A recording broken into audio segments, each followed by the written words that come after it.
Our next speaker has been a member of the Illinois General Assembly since 1973.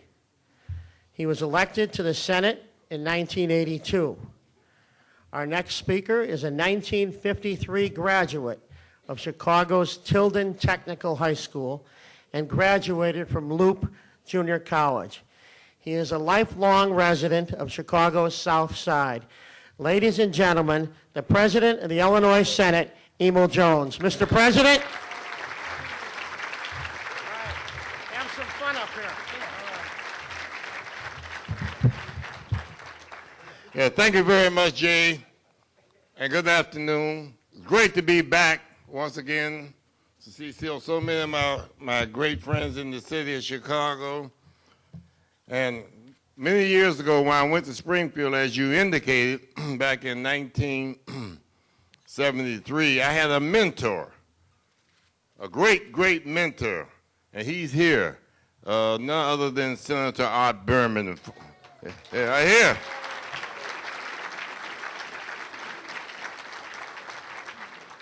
I did an interview for a gentleman writing a book about Barack Obama. And he said, well, how did you mentor him? I told him the story about Art Berman, how he mentored me, and that's how you do things in Springfield. Another young man, he said he's free. His name is State Representative Ken Duncan. Where are you, Ken? Yeah. But I didn't come to give a speech, more or less. You know, I came more or less to introduce the great governor of the state of Illinois. Isn't that right, Kerry Heitman, chairman of the Board of Higher Education in the state of Illinois? So my job basically is to present to some, introduce to others, the great governor of the state of Illinois, one whom I've had the privilege of working with over the past several years to deal with the issues that he's been so right on, the issues as it relate to adequate funding for early childhood education, the issue that he's been out front on to see to it that more Illinoisans who do not have health care insurance get health care insurance. And it's a debate on the national level, but wouldn't it be great here in the state of Illinois that our presidential nominee who championed that cause when he was in the Illinois Senate, that his home state take the lead on this issue. So I want to commend the governor for steadfastly fighting hard to see that those persons who are uninsured in the state of Illinois receive health care insurance. He's been right on the issue as it relates to creating jobs. Illinois needs a capital program. The Illinois Senate worked with the governor, not once, but twice, passed the major capital bill to deal with the infrastructure in the state of Illinois. More and more construction dollars to repair and build new schools all across the state of Illinois. We did that, not once, but twice. And now tomorrow the governor called us back in special session again this week. Governor, why you bring us back here? We've done our job in the Senate. You hear about all the budgetary things that the governor is faced with. But we in the Senate took the hard vote in May to pass the necessary revenue to support this budget. Everyone said the governor cut the budget. The House left the governor no choice, because they wouldn't pass the revenue to support the budget. The state needs revenue. I see the mayor of the city of Chicago looking at the same thing. I'm $400 million short. Local government is faced with some of the same problems we face in the state of Illinois, which forced the chief executive to make tough decisions. But it's been a privilege to work with him on education funding, health care, capital program to deal with the infrastructure of the state of Illinois, creating jobs throughout the state of Illinois, which will help our budget. When more people are working, more revenue comes to state coffers. So it's my privilege, my pleasure, to present to you our luncheon speaker today, none other than the great governor of the state of Illinois, Governor Blagojevich.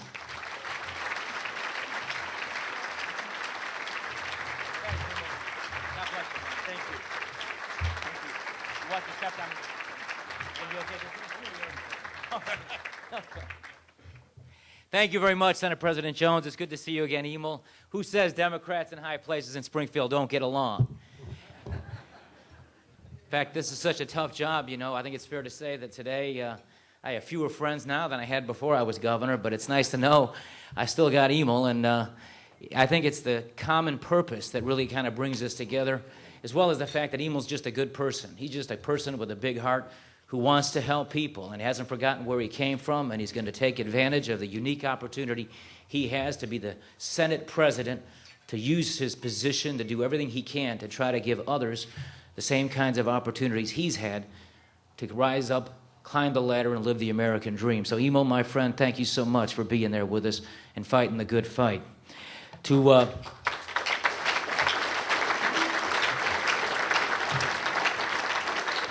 Jay Doherty, thanks so much for the invitation. I appreciate being here. Jay told me that I had a chance to speak to some of you back in 1999 when Reverend Jackson and I came back from Yugoslavia during the war. It seems like that was only yesterday, but that was 9 years ago, and it was a smaller group, but I remember that because I got a mug.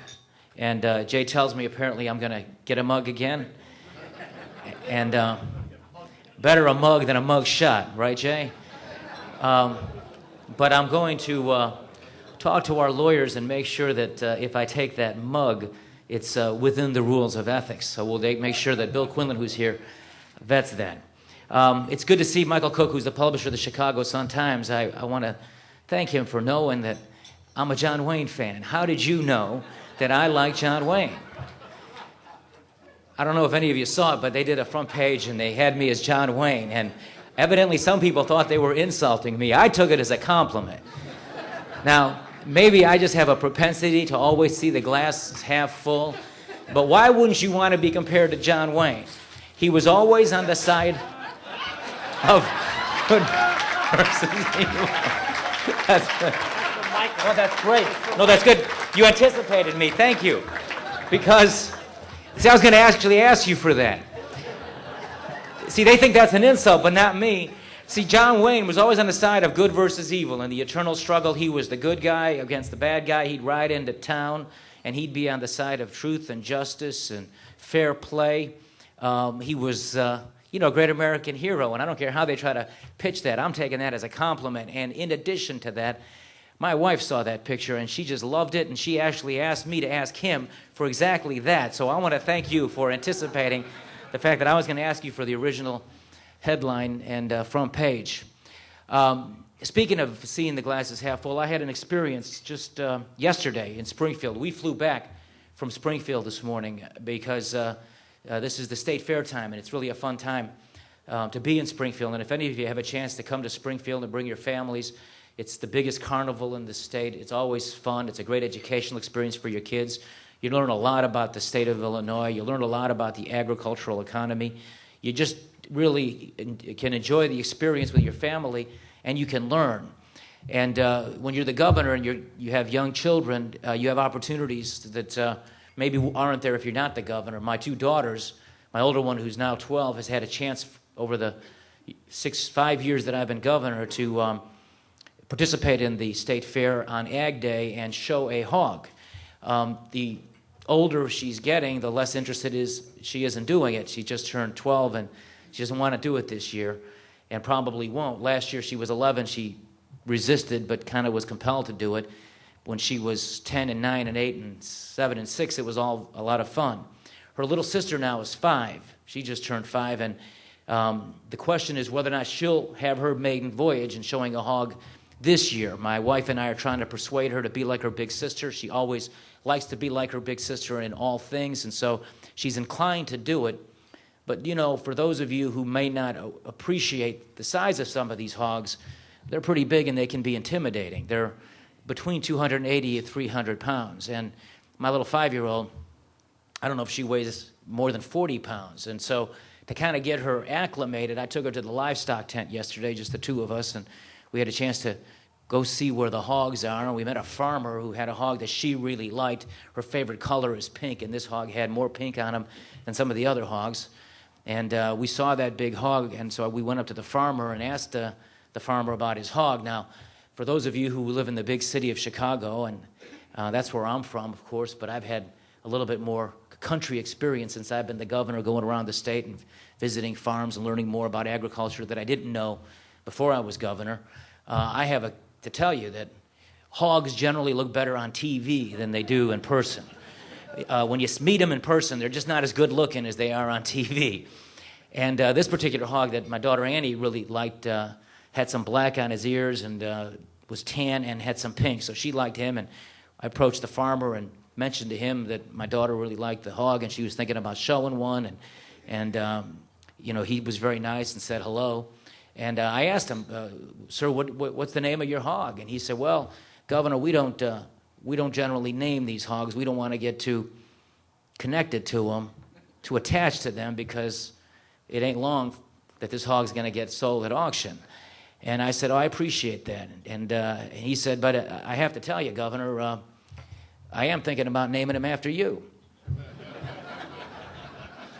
And I said, really? You're going to name him Rod Blagojevich? He said, no, I'm going to name him Governor Blagojevich. And I said, well, thank you so much. I took that as a positive. I'm flattered that you would name that hog after me. And he said, I got to be straight with you, Governor.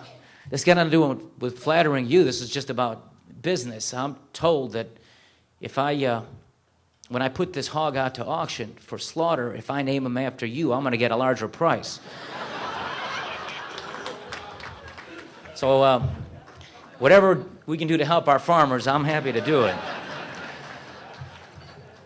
I want to thank you for being here, and I want to just cut right to the chase and talk to you about what I think is the most pressing issue facing the state of Illinois today, and it's not surprising to you. It's also the most pressing issue facing our country today, and that is our economy. I don't have to tell you how difficult times are. Our economy is sputtering. People are hurting, and let me give you an example of what a typical family in Illinois, one that lives in Chicago, faces every single day. It costs that person or family $60 just to fill up a tank of gas. Grocery costs are up. The cost of a dozen eggs is up 40%. The cost for a loaf of bread is up 15%. If you want to buy a gallon of milk, that now costs 50 cents more this year than it did last year. The cost of health care is rising, twice the rate of inflation. Car insurance is now going up. It costs you 25% more now just to turn your lights on than it did a year ago. And this winter, when the cold comes, it's going to cost families 50% more to pay their heating bills. Everything is going up. And in addition to that, here in Chicago and in Cook County, you all understand, can appreciate, taxes have gone up. Chicago raised property taxes up 11% from last year. And the Todd Stroger sales tax increase just went into effect, giving us here in Chicago, downtown Chicago, the largest sales tax anywhere in America, 11.25%. If you were to leave Maggiano's and cross the street and go buy a candy bar somewhere, it would cost you 11.25% sales tax here in Chicago. Times are tough for families. So let me sum up what families in the Chicagoland area, and this is not unique to Chicago, are facing today. Gas is up. The cost of groceries are up. Your electric bills are up. Your heating bills are up. Health insurance costs are up. Car insurance costs are up. Taxes are up. But what about wages? Where are wages? Wages are mostly stagnant. For the average typical family in Chicago today, they are $2,500 worse off than they were 2 years ago. So when you consider facts like that, and you're the governor of a state, take a second and imagine what you would do if you were me. Take a moment and just ask yourself, if I had that guy's job, what would I do with a challenge like that? Would I try to ignore it? Would I shrug my shoulders and just do nothing? Would I point fingers and blame Washington or blame the other political party? Would I go out and pound my chest and give speeches and say your four things like creating jobs and education funding and health care and against things like higher taxes? You know, the sorts of things politicians do when they run for office in election time. Would you do that? Or would you try to do the best you can, push as hard as you can, prod the system as much as you can to try to actually get something done to try to help families in your state. I believe the single most important issue confronting Illinois today is the state of our economy. And I believe the single most important thing that a governor in Illinois or any state can do now is to try to stimulate that economy, put people to work, and solve a lot of the problems that confront us by expanding the economic base, creating more opportunities, and having more taxpayers. Now, if you're a governor, there's not a lot of things you can do to impact the economy. I wish I can tell you that I had a lot of sway in Washington, but whether it's me or other governors, we have little or no say over the economic policies that come out of Washington. And I have a confession to make, Michael Cook. I have little, in fact, no, I have no influence with the Bush administration. Governors have no say over the policies of the Federal Reserve Board. We don't have any influence over the money supply or interest rates or the elasticity of money. I don't even know what that is. Whatever the case is, we have no say over that. Governors can't control global economic forces. We can't tell the Chinese or the Indians to consume less gas. We can't dictate to OPEC and tell them to produce more oil. We have no say over that. And that's not a challenge that's just unique to Illinois. You can be the governor of New York or Delaware, Rhode Island or California. You can be a larger-than-life governor like Arnold Schwarzenegger. And when the nation's economy is down, your state's economy is down. And if you think we have troubles in Illinois, just think about what Arnold's facing. A $15 billion budget deficit in California. A $15 billion budget deficit in California. I thought I had it tough to try to take a $2 billion deficit and bring it within the constitutional requirement to make it balanced. But boy, I'll tell you, Arnold has his work cut out for himself, and that's a problem that I'm sure he's addressing, but I'm fortunate and thankful that that's not something that we have to deal with here in Illinois. So what can you do as a governor to move your economy forward? We do, and governors often do, provide tax credits to businesses to keep them from leaving Illinois or encourage them to come to Illinois. We make infrastructure investments all the time to help businesses so they can expand or encourage businesses to come to our state, which is helpful and good and creates jobs in places. But doing those sorts of things doesn't significantly change the direction of a state's economy. The single most important thing a governor can do, the single most important thing that lawmakers and state leaders can do is to invest in public works, to invest in infrastructure, to build roads and fix bridges, to build schools and build hospitals, to invest in the capital needs of our public transportation system, and to invest in the capital needs of our public universities, to create jobs, a lot of jobs, put people to work, create more taxpayers, not higher taxes. Now, we have an aging infrastructure in Illinois. Of the 26,000 bridges we have in our state, 1,400 of our bridges have been rated by engineers and experts as being more dangerous than the bridge that collapsed last year in Minnesota. We have not had a capital bill in Illinois in 9 years. For the past year and a half, we've been trying to push the legislature and prod them and encourage them to work with us to pass a capital construction program so we can address the issues of an aging infrastructure, build more schools, and put more people to work. For the past 7 months, we've worked in a bipartisan way with help from outside forces.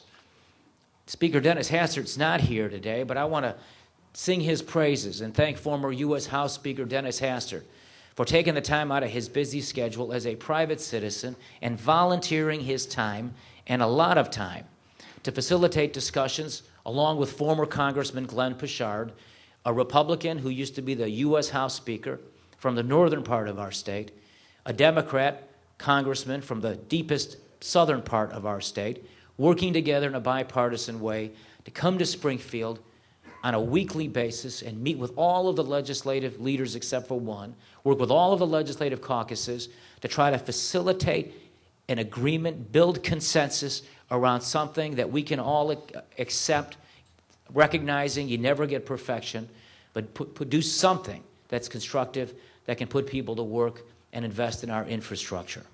Speaker Hastert and Congressman Pichard didn't just facilitate those meetings And Representative Saviano, who's here with us today, participated in virtually all of them, if not all of them, and was very much a part of this process, and I want to thank him for all of his hard work.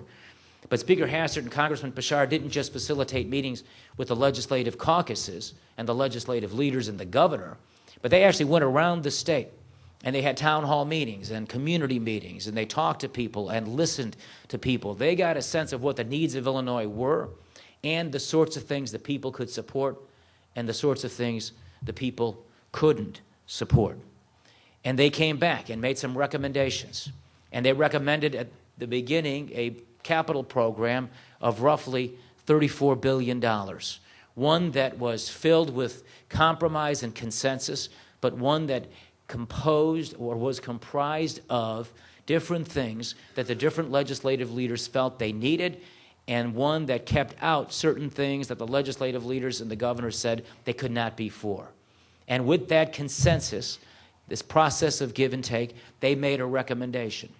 And that recommendation called for significant investments in building schools, in building highways, and fixing roads and bridges, in public universities, a significant investment in CTA and RTA and the capital needs, trains and buses and tracks for our public transportation system, a significant help to the city of Chicago, helping Mayor Daley strengthen his bid to win the Olympics in 2016.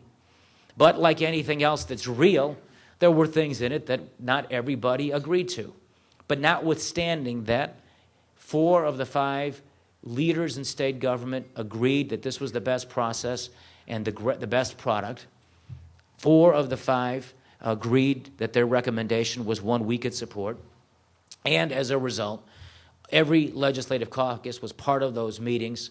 Almost every legislative leader participated in it. Now, let me explain how difficult that was, because to get an agreement like that means you've got to do it the good old-fashioned way. You've got to compromise. It's like the Rolling Stones song, Mick Jagger's song. You can't always get what you want, but if you try sometime, you might find you just might get what you need. That was this capital program. Not a lot of stuff that a lot of us always agree to, but we were willing to make compromises. Take me, for example. I give me high marks for my willingness to compromise. Now, I'm biased, but I'm also against an expansion of gambling. And for those of you who are reporters who keep saying this is the governor's gambling proposal, I wish you'd stop doing that and get your facts straight. I'm against an expansion of gaming. I'm not for a Chicago casino. When Mayor Daley asked for a Chicago casino back in the spring of 2004, I was quick to point out that I wasn't for it, that was not a way that we wanted to address our budget issues in the state of Illinois. But in the spirit of compromise, in the interest to try to get our economy moving, to get the support to get a capital bill, to get the support so that we can have some of the other leaders understand that there had to be some examples of leadership, I put that disagreement aside, took away my opposition, and was willing to accept more gaming as a way to stimulate our economy and put people to work. Take Senate President Jones. Senate President Jones has been one who has supported more gaming, but only if it meant funding schools. Senate President Jones is the biggest champion for education funding reform in the state of Illinois. He is the African-American Art Berman. That's taken up the Art Berman approach and wants to fund our schools and deal with the funding inequities that exist in Illinois, that we've been doing the best we can to address by investing $8.2 billion in our schools and new money over the last 5 years together, now 6 years, and a 30% increase in education funding, but still doesn't get us to where we'd like to go. But Senate President Jones, in the interest of stimulating our economy and getting an agreement on a capital bill, was willing to take less than he otherwise would like to get in the increases for education funding through this capital program and accept more in the investments in roads than he would otherwise want to, but he did that in the spirit of compromise. And how about our Republican colleagues? How about those guys? They really stepped out and made compromises to get something done. The 2 Republican leaders, House Republican leader Tom Cross and Senate Republican leader Frank Watson, both of them, minority leaders, willing to make significant compromises so we can build schools, fix roads, stimulate our economy, and put people to work. Think about what they've done.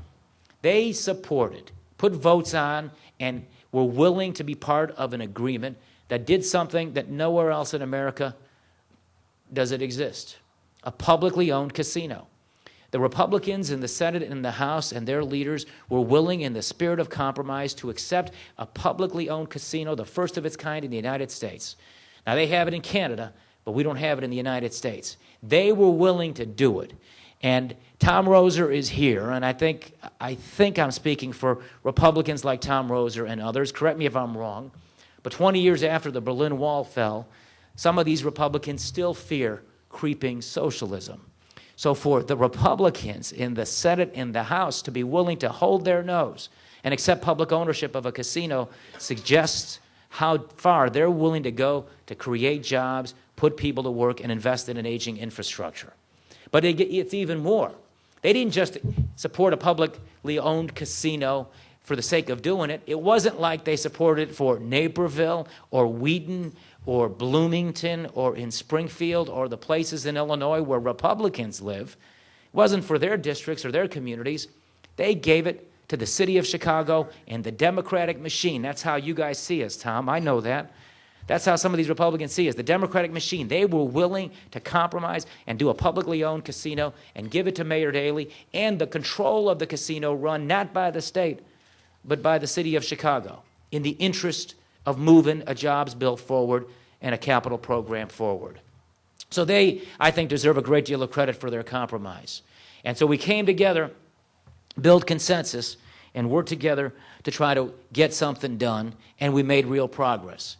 The Senate passed the capital program, as Senate President Jones said, 2 times. They passed it again at the end of May. Unfortunately, got stuck in the House, and the Democratic leadership in the House opposed certain provisions of it. But we find ourselves now in a place where I believe we can move our state forward and try to get things done as we continue to build on the progress that we've made.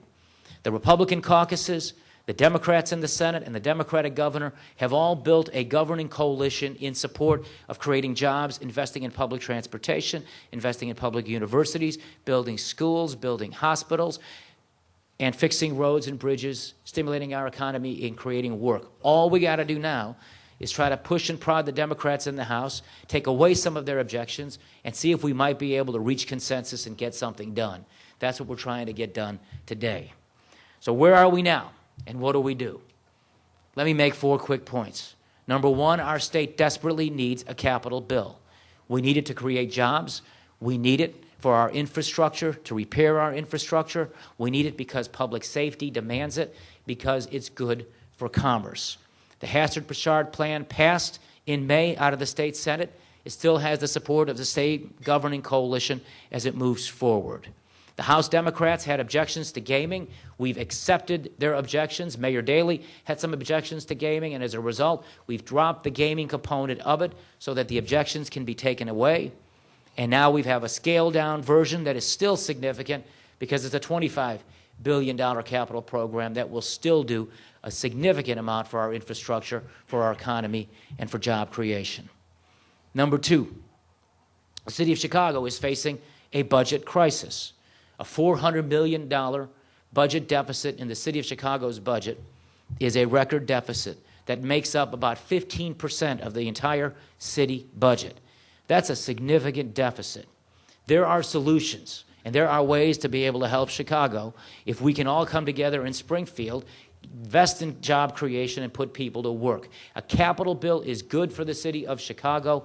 We want to be helpful, and we want to be helpful to try to address some of those issues that impact communities like the city, the biggest city in our state. Number 3, and I'd like to make this point very, very clear. There's not going to be an income tax increase next year, and there's not going to be an income tax increase this year. I've been elected governor. I believe it's wrong to impose another tax increase on the people of this state. I think it's bad for our economy. I think it puts way too much hardship on people, and I think our tax system in Illinois is not fair. So I want to be very clear. I will veto any income tax increase this year, and I will veto any income tax increase next year. Moving forward, we would like you all to see if there's a way to be able to be part of this process and help us try to foster some sort of a compromise and an agreement to get a capital bill done. You all are successful businessmen and women. You all hold positions of a great deal of responsibility. You're well-respected leaders in the community. And to the extent that you can reach out to Speaker Madigan and encourage him to be part of this process and help us pass a capital bill, that would be a significant help for us. We want to work with everybody. I have nothing but love in my heart for everybody. What I want to see get done is what I think is right for the families in our state. And nothing is more important in Illinois right now than growing our economy and putting people to work. With your help, maybe we can close the loop and get this done and move our state forward. Without it, I could end up like that other Rolling Stones song, getting no satisfaction. So I hope you reach out to all of the leaders, but in particular Speaker Madigan, and see what you can do to get him to come to the table and work with us. We have a chance this week in Springfield. I've called the legislature into session tomorrow for schools and Wednesday for jobs. And if you can put in a good word for all of us, we sure would like to try to get something done that's real and meaningful for the people of this state. Thank you very much.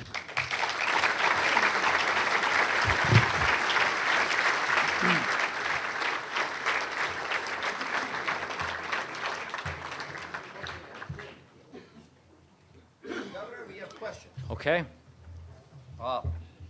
Passing among you are the young people. You have the official question form on your table.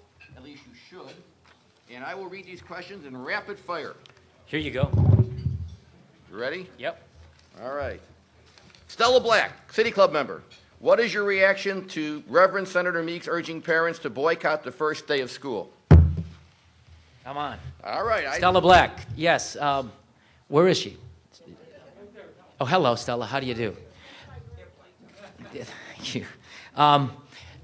I have a great deal of respect and admiration for Reverend Meeks, and he has been a very articulate voice and champion for addressing the inequities in school funding.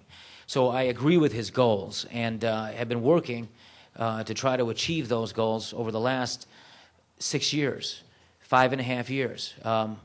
Not to belabor the point, but in spite of the different challenges we've been facing, we've put, as I said before, a record $8.2 billion in new money in our schools. Didn't raise taxes on people to do it. That's a 30% increase in education funding. But like Reverend Meeks, I'm not satisfied. I'd like to do more. My only reservation is I don't think we should raise taxes on people under the current tax system we have to do it. But there are a lot of other ways. So he asked for a special session, and we've accommodated him, and the legislature's in session tomorrow, and hopefully they can sort out a way to be able to address that issue. Now, with regard to the kids not going to school, here's where I have a disagreement with Reverend Meeks. I don't think it's productive. In fact, I think it's counterproductive to urge kids not to attend school. If a child misses a day of school, that child will miss an opportunity to learn. And I think children should take advantage of every possible day they can to go to school. And in addition to that, if children miss school, there's another practical consideration, which in my mind is actually less important than the first one. And that is, they will actually lose money for their school districts because some of the money that comes from the state is based upon the average daily attendance of the kids who go to school. So I agree with his goals, appreciate his passion, but I disagree. I don't think the kids should miss school.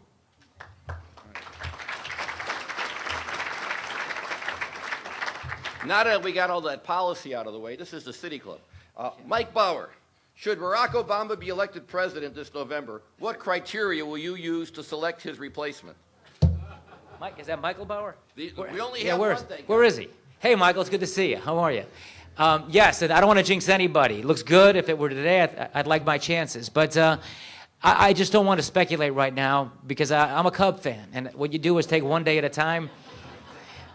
You just don't want to test the fates. But we are taking resumes, and if anybody's interested, come and send it to us. For that, you've come to the right place. This is not signed, but it's a very good question. Somebody has said that Illinois is a state of window shoppers. Do you have a verifiable revenue stream to support your capital program?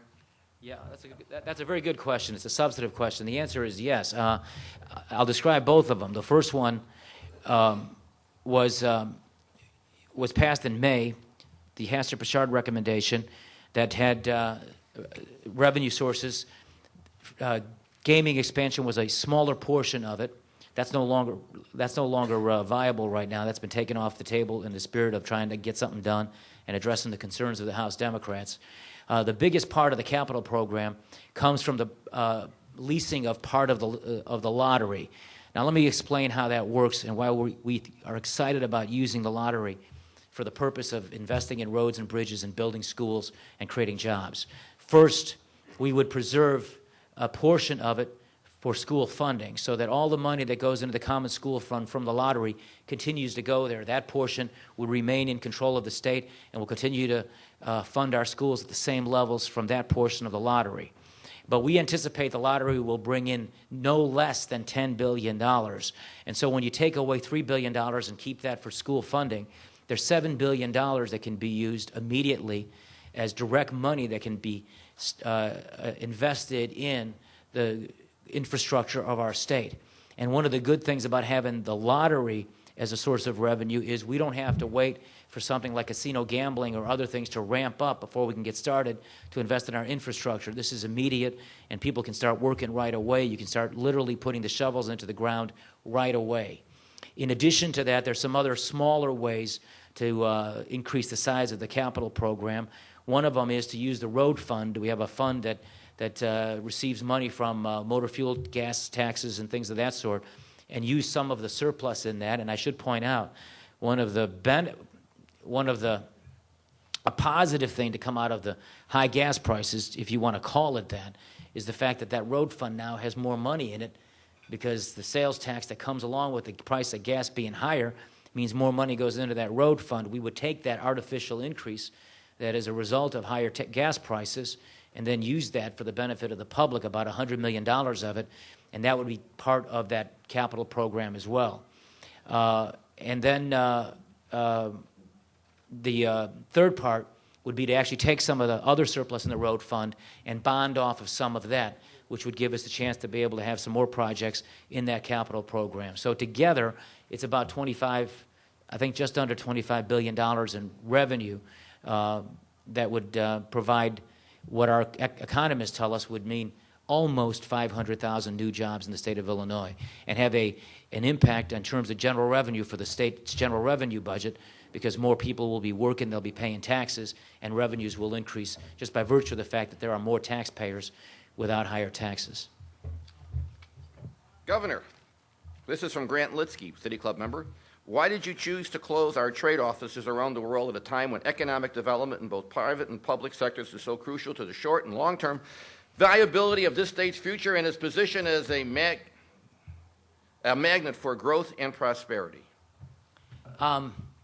Again, when you're dealing with issues of needs and a shortage of money, and you have to make decisions on some of the places where you want to downsize, you have to make some tough decisions, and you have to balance the decision to cut one thing against the virtue of preserving something else. And with the $2 billion deficit that the legislature sent me, and Emel's here, and I want to be very clear, he didn't do it. The Senate was very responsible. They increased spending by better than $2 billion and voted for that, but they also voted for the revenue to pay for their spending. So I appreciate the fact that they gave us a balanced budget. Our difficulty was with the House Democratic leaders. They took all the spending, which was the fun part of the job, but then they wrote us a check they knew was going to bounce and didn't pass any spending, and as a result, we have a $2 billion deficit, and you have a responsibility, and the Constitution dictates and mandates, rightfully, that we should have a balanced budget. So I had to make some difficult choices.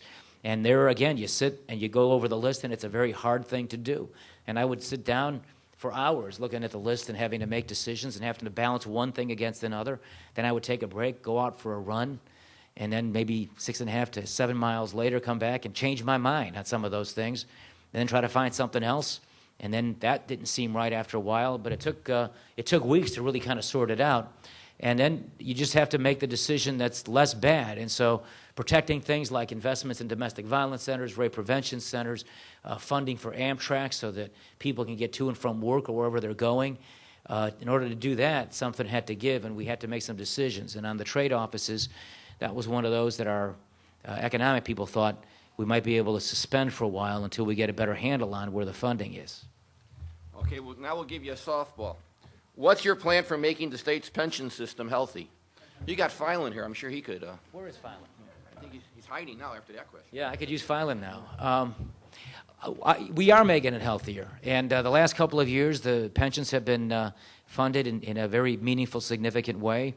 And before that, in my first term, when I inherited a $5 billion budget deficit in spite of the challenges to do balanced budgets, not raise taxes on people, invest a record amount of money in education, and give every child in Illinois access to health care, and give another 500,000 working people access to health care. You got to find ways to do that. And John Filan, who was our budget director back then, was very creative. But as a result, we were able to increase the unfunded pension portion from 40%, which is what I inherited, to up to 60%.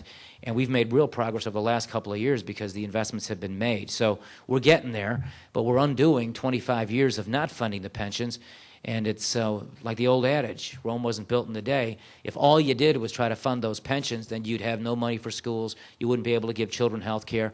You wouldn't be able to address some of the other needs that are out there that people depend upon and, frankly, help families and people get through the struggles of everyday life.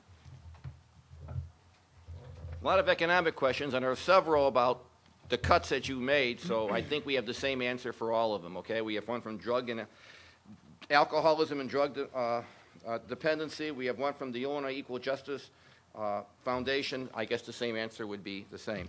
But this is a good one, because not many of us in this room would never think of taking advantage of this.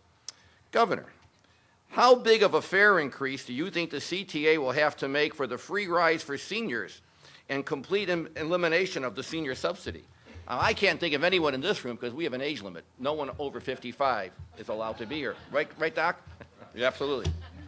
My answer is bupkis, nothing, absolutely not. That would be an outrage for the RTA and the CTA to raise fares after they were able to get the legislature to raise the sales tax and give them $450 million in new money. And the only price they had to pay was to allow senior citizens a chance to be able to take a bus for free. I think that's a small price to pay. And so I think the public transportation leaders ought to be grateful for the $450 million in new funding they were able to get from the people. They should not raise their fares, and they ought to be happy about giving a senior citizen a free ride. Now, when I was a kid growing up, my mother taught me, when you get on that bus, you give up your seat for someone who's older than you. And that's a simple idea that really extends to this policy about giving our senior citizens free rides. This is one of the best things we've been able to do. We had to work around the legislature because there is some struggle among the House Democratic leadership. If I say it's day outside, they say it's night outside. If I say today's Monday, they tell me it's Friday.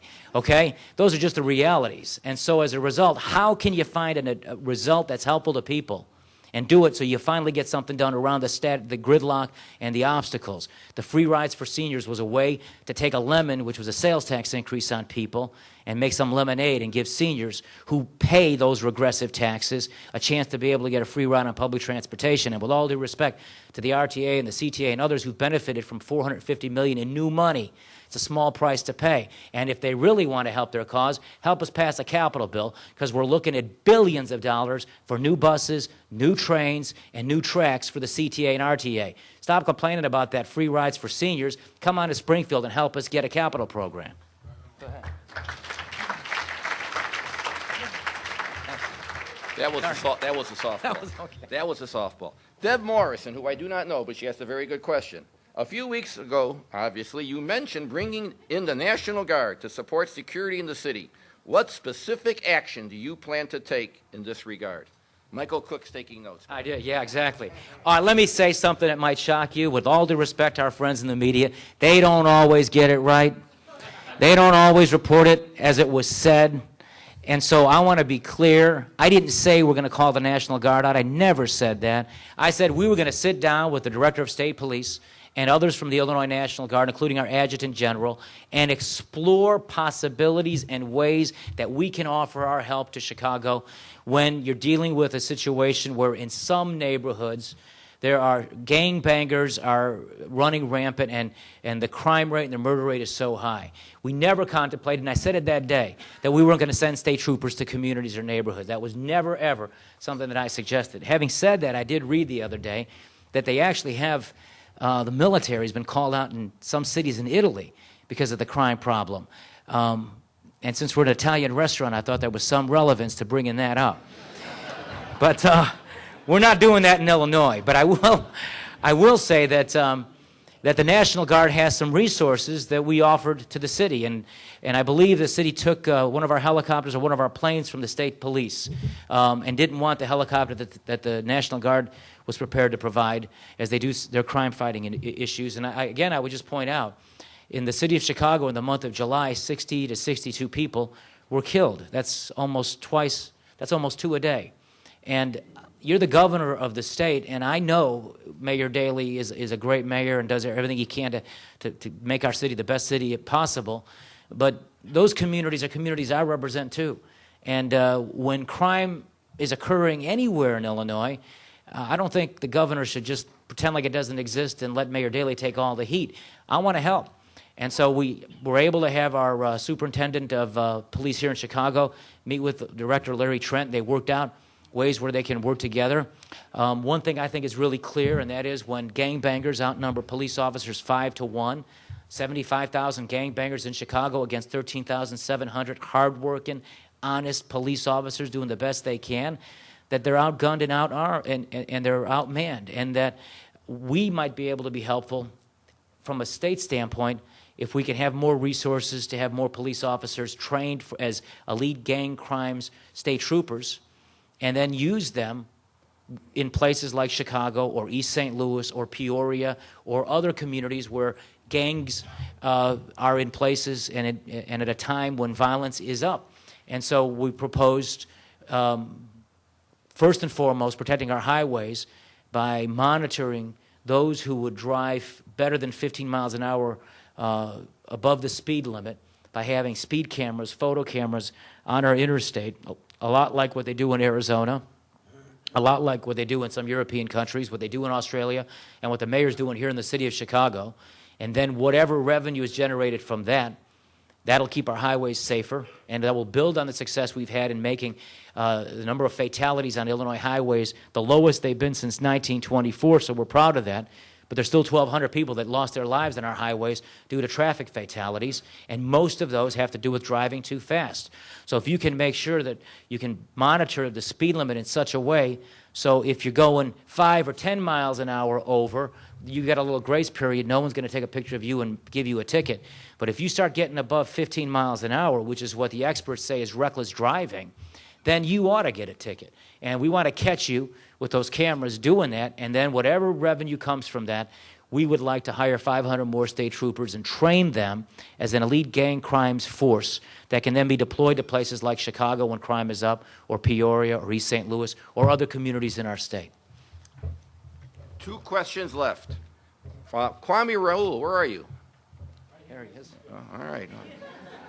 Emil, better take notes. You mean I can't wait till tomorrow, Kwame? Emil, you better take notes on this one. Kwame Raoul, my state senator. What about a progressive income tax system? You've already answered that one, but this is a good one. Who is your favorite Republican?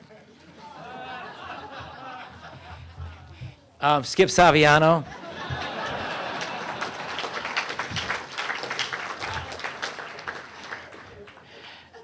I think our tax system is unfair, and a progressive income tax is fair. And if we want a long-term way to address the challenges of Illinois, I think we should have a progressive income tax. All right. The last question from the moderator, showing tremendous restraint. If Emil, the Senate, passed that thing in May, how are you going to pass a capital bill in a day, education funding in a day, and have a day of rest? Because the last time that happened, I think, was called Genesis. How are you going to do this in one day? There's nothing, I just verbal. Right. That's a moral question. Was that a question to Emil or to me? Oh, you were looking at him. Well, you know, you guys, Huh? I can probably barely tell you apart. Go ahead. No, I take that as a compliment. And Emil and I are homeboys, man. There are times I consider myself the first African-American governor of Illinois, so I don't mind that at all. Let me say, you know, Paul, the premise of your question is not exactly right. It's not like we haven't been working on this for years. Both of these issues have been works in progress. School funding, that's something every single year. Leaders like Kwame Raoul and others have been pushing and trying to get the legislature to act on, and there's been success. Not as far as we'd like. That's how democracy works, but we're making progress. So a chance to be able to get the legislature down tomorrow as a response to a request from the Black Caucus that asked for it, I think can be constructive. And maybe they won't pass it tomorrow. They probably won't. But I think it will continue the discussions, and maybe we can make some progress. And then maybe we can all sit down, legislative leaders and others, and sort out a day or two later on throughout the fall where we can come back and maybe finish it. That'd be a perfect outcome of something like that. With regard to Wednesday and the jobs program, the capital bill, here again, we've been at it for the last 7 months with all that I just told you about. And then before that, better than a year and a half trying to get that capital program done. And it's been narrowed. The Senate Democrats, the Senate Republicans, the House Republicans, and the Democratic governor have agreed to an infrastructure capital program. All we got to do is get the House Democratic leaders to be for it. They didn't like the gaming part. At least that's what they said about a couple of weeks ago, even though they were for it right around Thanksgiving. So after we tried to get them to pass that, we accepted what they said. We took that off the table. We scaled it down. There's no gaming expansion in it. So now those who say they can't vote for it because of gaming no longer have that excuse. And I hope they're being genuine. I hope this isn't just politics and gridlock and the excuses express, which you hear so much about from political figures, and that these are the reasons why so many of the people don't like any of us, is they see the gridlock, they see the excuses. What does it do to help me send my child to school or be able to help me afford health care for my family? Those are the things that we should get done. And one of the great regrets I have about what's happened so far in my second term, and happened in many ways in the first term, is that when you have members of your own party, and two of us get along very well, and we don't agree on everything, and the third, for whatever reason, doesn't want to talk to us, it's a very difficult way to govern. And again, I urge you, if you know Speaker Madigan and talk to him, tell him I said hello, I'll cut his apple, get him a cup of coffee, come to the table, work with us, and be part of this process. Nothing personal. Let's help people. We're Democrats. We say we're for jobs, let's get jobs done. We're Democrats. We say we're for public transportation, let's help public transportation. We're Democrats. We say we're for education, let's help our schools. We're Democrats. We say we're for health care, let's provide access to comprehensive health care to all the citizens of our state. If you want to know what we stand for, look at Barack Obama and the stuff he's running on. Why can't we in Illinois do that before he's president, and then he only has 49 out of 50 states to have to worry about?